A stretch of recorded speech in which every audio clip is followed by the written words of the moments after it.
নমস্কার, আপনারা দেখছেন বিডিপি পাবলিক জোন। আজকের মুখ্য সংবাদ। মণিপুরে চলমান অশান্তি ও নিরাপত্তা পরিস্থিতিকে বিবেচনা করে কেন্দ্র সরকার রাষ্ট্রপতি শাসনের মেয়াদ আরও 6 মাসের জন্য বাড়িয়েছে।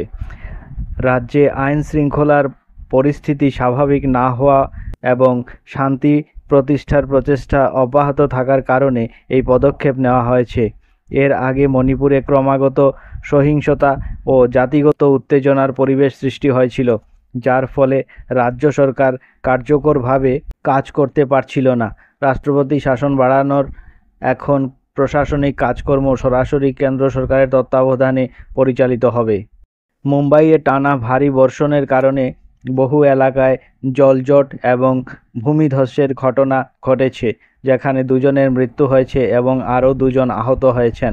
দুর্ঘটনার পর উদ্ধার ও ত্রাণ কর্মীরা ঘটনাস্থলে পৌঁছে ধ্বংসাবশেষ সরানো এবং আহতদের হাসপাতালে পৌঁছে দেওয়ার কাজে নেমেছেন। আবহাওয়া বিভাগ আগামী কয়েকদিনে আরও প্রবল বর্ষণের পূর্বাভাস দিয়েছে, যার ফলে প্রশাসন সতর্ক অবস্থায় রয়েছে এবং সাধারণ মানুষকে নিরাপদ স্থানে থাকার জন্য আহ্বান জানানো হচ্ছে। নির্বাচন কমিশন ঘোষণা করেছে যে তারা আগামী 17ই আগস্ট একটি প্রেস কনফারেন্স আয়োজন করবে। ধারণা করা হচ্ছে এই প্রেস কনফারেন্সে আসন্ন নির্বাচনের প্রস্তুতি, আচরণবিধি সম্পর্কিত বিষয় এবং অন্যান্য গুরুত্বপূর্ণ তথ্য জানানো হবে। কমিশনের এই ঘোষণার পর রাজনৈতিক মহলে কৌতূহল বেড়ে গেছে, কারণ সবার দৃষ্টি এখন এই বিষয়টির দিকে যে কমিশন কী গুরুত্বপূর্ণ সিদ্ধান্ত ও দিক নির্দেশনা প্রকাশ করবে। চীনের পররাষ্ট্রমন্ত্রী ওয়াং ই ভারত সফরে এসেছেন, যেখানে তিনি 2 দেশের দ্বিপাক্ষিক সম্পর্ক জোরদার করা, সীমান্ত বিরোধ সংক্রান্ত বিষয় এবং বাণিজ্যিক সহযোগিতা নিয়ে আলোচনা করবেন। এই সফরকে কূটনৈতিক দৃষ্টিকোণ থেকে গুরুত্বপূর্ণ মনে করা হচ্ছে, কারণ দীর্ঘদিন ধরে চলা উত্তেজনাপূর্ণ সম্পর্কের মধ্যে এই বৈঠক পারস্পরিক আস্থা পুনরুদ্ধার এবং সংলাপের এগিয়ে নেওয়ার একটি প্রচেষ্টা। ওয়াংয়ের এই সফর থেকে 2 দেশের মধ্যে নতুন সহযোগিতার পথ খুলে যাওয়ার সম্ভাবনা দেখা যাচ্ছে। ভারতের মহাকাশচারী শুভাংশু শুক্লা সফল মিশন সম্পন্ন করার পর দেশে ফিরে এসেছেন। তার এই প্রত্যাবর্তনকে ঘিরে দেশ জুড়ে উচ্ছ্বাস ও গর্বের পরিবেশ তৈরি হয়েছে। শুক্লা তার মহাকাশ যাত্রার সময় বেশ কয়েকটি গুরুত্বপূর্ণ পরীক্ষা ও বৈজ্ঞানিক গবেষণা করেছেন, যার ফলাফল ভবিষ্যতে মহাকাশ গবেষণা ও প্রস্তুতি উন্নয়নের গুরুত্বপূর্ণ ভূমিকা রাখবে।